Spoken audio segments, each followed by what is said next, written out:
Welcome back to the Deep Dive, where we unpack complex ideas and give you the fast track to being truly well-informed. Today, we're pulling back the curtain on a truly massive system, a digital town square connecting hundreds of millions of people every single day. The fundamental architecture behind Twitter. Our mission in this deep dive is to understand the ingenious engineering decisions that let you post a tweet, refresh your timeline, or search for that trending topic, all in, like the blink of an eye. We've got a fantastic stack of sources to guide us, laying out everything from core user requirements to, well, intricate database designs. It's an incredibly rich subject, definitely. And when you begin to grasp the sheer scale involved, billions of interactions, monumental data flows, the brilliance of the design choices really shines through. We're going to explore how engineers tackle challenges that, at first glance, seem almost insurmountable. It's kind of like watching an incredibly complex machine operate with, effortless grace. That effortless grace is exactly what we feel as users, isn't it? But before we dive into the nitty-gritty of servers and databases, let's frame the problem a bit. What exactly are we trying to build when we design Twitter? And what kind of mind-boggling numbers are we talking about? In terms of users, activity, what are the core demands this system absolutely must meet? Yeah, that's the perfect place to start. At its heart, Twitter is, well, an online social networking service. You, as a user, can post and read short messages, those 280-character bursts we call tweets, alongside photos, videos. Functionally, it needs to enable a lot. It must be able to post new tweets, obviously, view personalized timelines from people you follow, easily follow and unfollow others, mark tweets as favorites, and even send direct messages. That's the basics. But just as important as what it does is how it does it. The non-functional requirements are equally critical, maybe even more challenging. The system needs to be extremely reliable, aiming for virtually 100% uptime, almost always on. And crucially, it has to be fast, incredibly fast. Our sources highlight a target latency of 200 milliseconds for generating a user's home timeline. Wow, 200 milliseconds. Yeah. Think about that. From the moment you hit refresh to seeing your updated feed, it's less than a quarter of a second.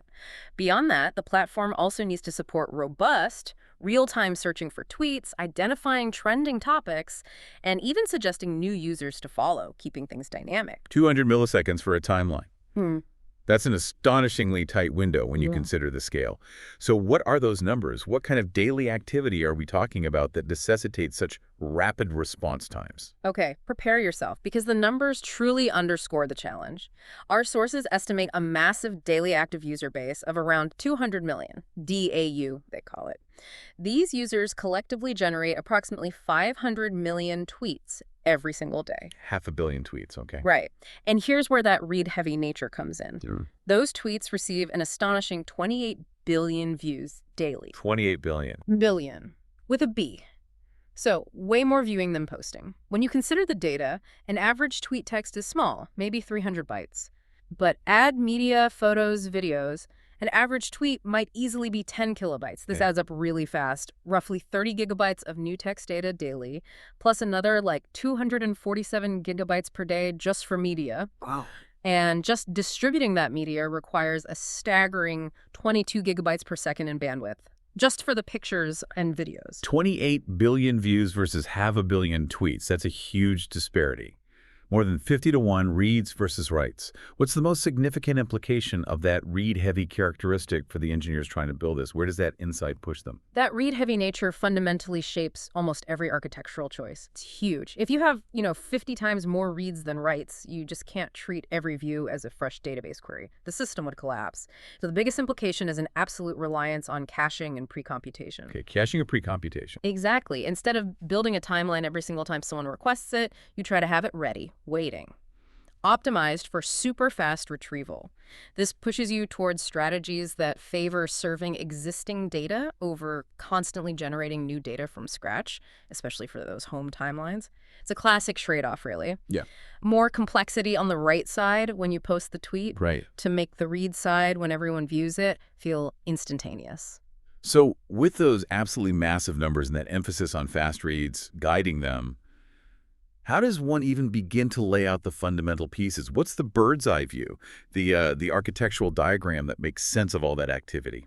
Okay, if we zoom out to the high-level system design, it's actually quite elegant in its structure, despite the complexity underneath. Imagine you, the user, on your phone or web browser, that's the client.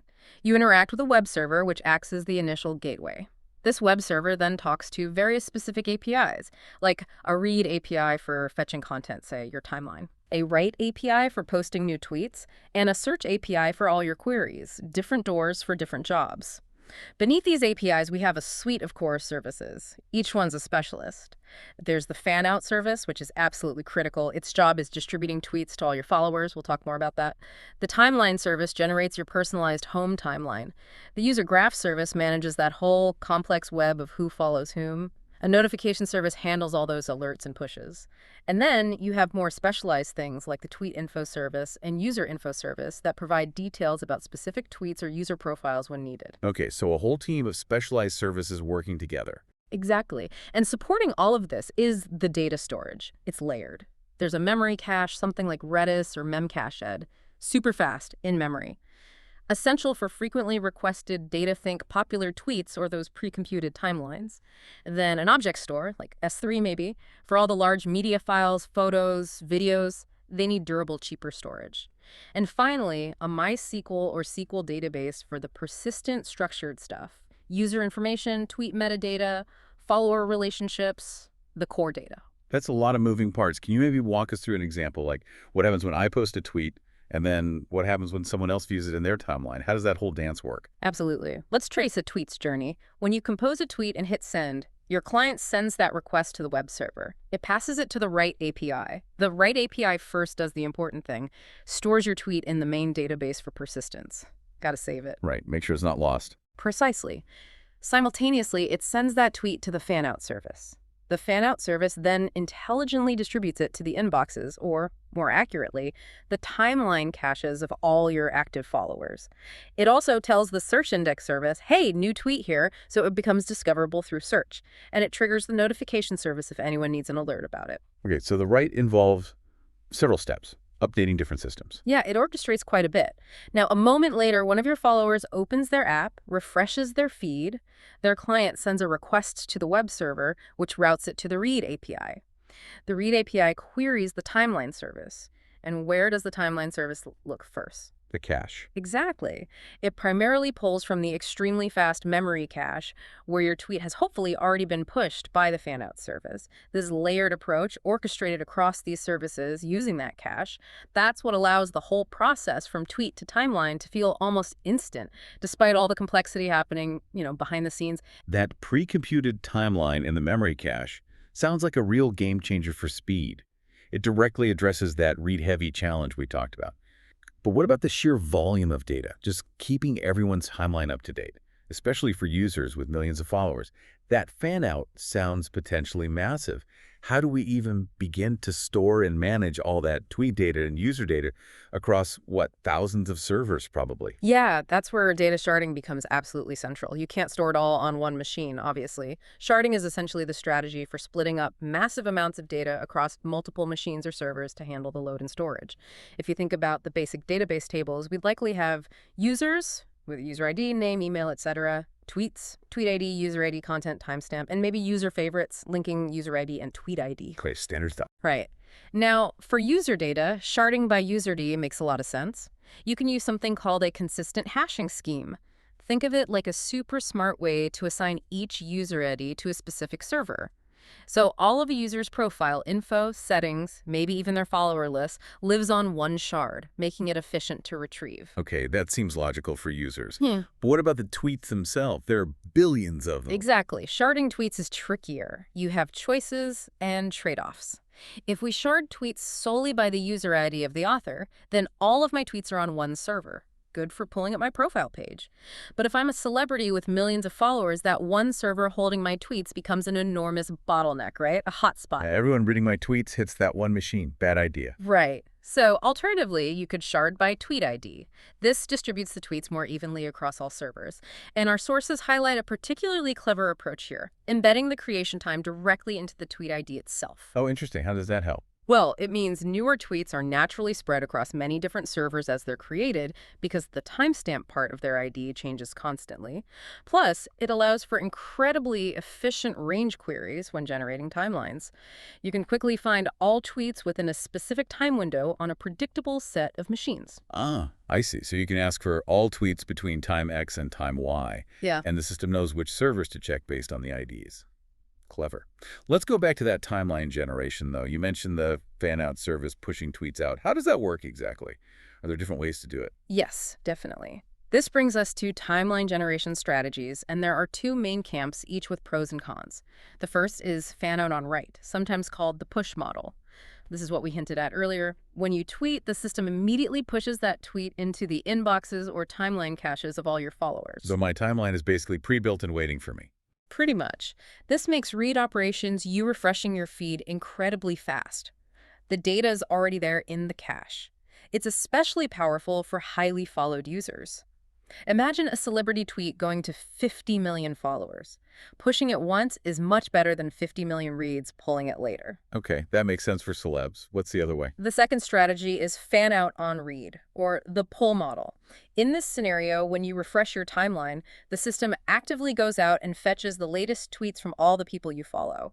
It then merges and sorts them right then and there, in real time, to create your feed. That sounds like more work at read time. It is, but it can be more efficient overall for users with fewer followers or for timelines that aren't checked very often. You avoid pushing lots of updates that might never even be seen. You save on the right side work. So which one does Twitter actually use? Well, the reality for a system this complex is that neither strategy is perfect on its own.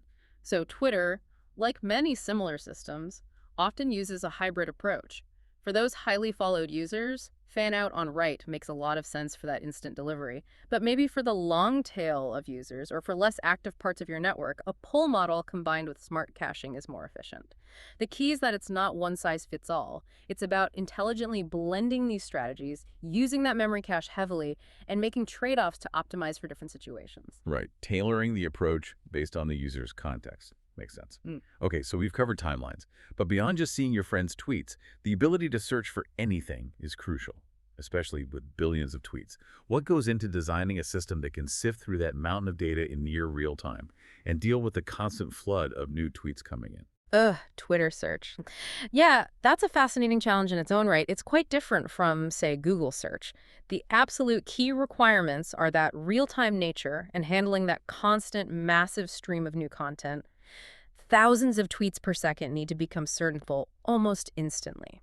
How do they even index that fast? It starts with indexing. Every single new tweet needs processing fast.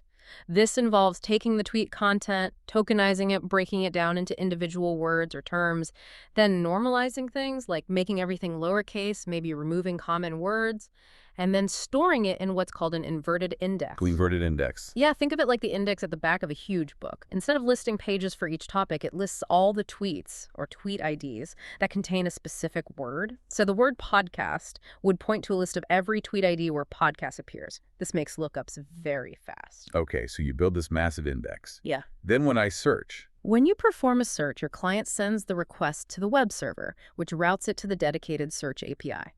The search API does similar processing on your search query tokenization. Normalization breaks it down into search terms.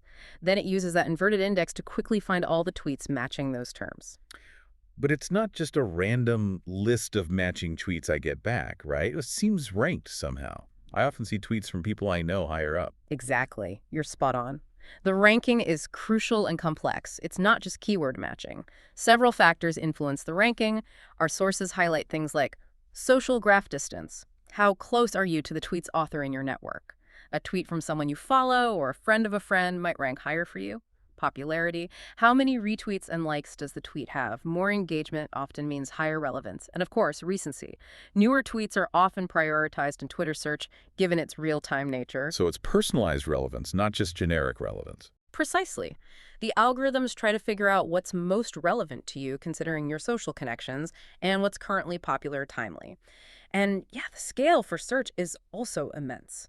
Handling potentially 10 billion searches a month across that constantly updating index, it's a significant engineering feat, especially ensuring new tweets appear in search results almost immediately. That's quite a feat, keeping all these pieces working together smoothly. Which raises a really important question. A system this massive, this distributed, with so many moving parts, how do you make sure it's always available and performs incredibly fast? Especially when things inevitably go wrong, a server fails, a network glitches, traffic spikes unexpectedly. What are the safety nets?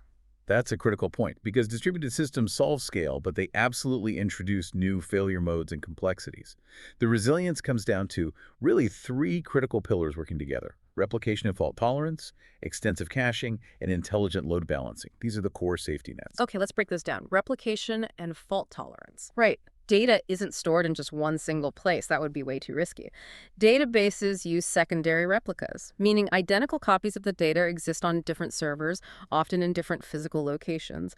If a primary server fails, hardware dies, software crashes, whatever, a secondary replica can automatically take over its role almost seamlessly. This is absolutely critical for data durability, making sure you don't lose data, and for system uptime, keeping the service available even when parts fail. So redundancy is key, Got it. and caching. We've touched on it, but how does it act as a safety net? Caching is, as we've discussed, utterly essential for performance, but it also helps with resilience. By serving frequently accessed data from a fast temporary cache, like Redis, you drastically reduce the load on the main persistent databases. Oh. This means the databases are less likely to get overwhelmed during traffic spikes, making them more resilient. We see this at multiple levels. User timeline caching, those pre-generated timelines in fast memory caches, protects timeline generation services. Database caching, caching common query results, protects the core databases. Even web server caching, storing common API responses, protects the application servers. It reduces the work needed everywhere. Okay, so caching reduces load, making failures less likely. And the third pillar, load balancing. Load balancing is all about intelligently distributing incoming user traffic and internal requests across many servers. You can't just point everyone at one single web server or one API server. It would melt. So you have load balancers that act like traffic cops, spreading requests out. This happens in several ways. Sometimes client-side, where your app might be directed to different servers. More commonly, you have dedicated application-level load balancers distributing requests across clusters of application servers. And even requests to the databases are often load balanced, especially read requests, to spread the work across the primary and replicas.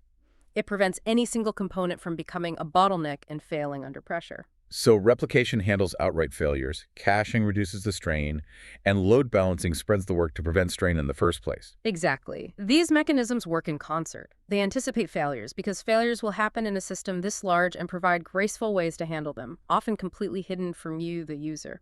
It's about designing for failure from the ground up. Wow.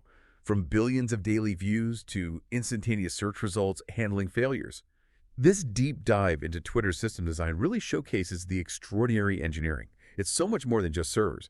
It's a deep understanding of distributed systems, trade-offs, and resilience. Indeed. And what becomes really clear is how these core principles, managing massive scale, ensuring high availability, relentlessly optimizing performance with caching and smart data structures, designing for resilience, they aren't unique to Twitter. These are fundamental building blocks for almost any large-scale online service you interact with daily. It's kind of the underlying playbook for the modern internet. So what does this all mean for you listening? Well, the next time you effortlessly scroll through your feed or instantly find that specific tweet with a quick search, or maybe don't even notice a brief hiccup because the system recovered so fast, just take a second to consider that intricate web of design decisions working behind the scenes. The fan-out services, the sharding strategies splitting data across the globe, the layers upon layers of caching making it feel instant, the fault tolerance quietly handling errors. It really makes you appreciate the invisible ingenuity behind even the simplest digital interactions, doesn't it? It's a powerful reminder that every refresh, every tap, is built on an incredible foundation of complex, clever engineering solutions.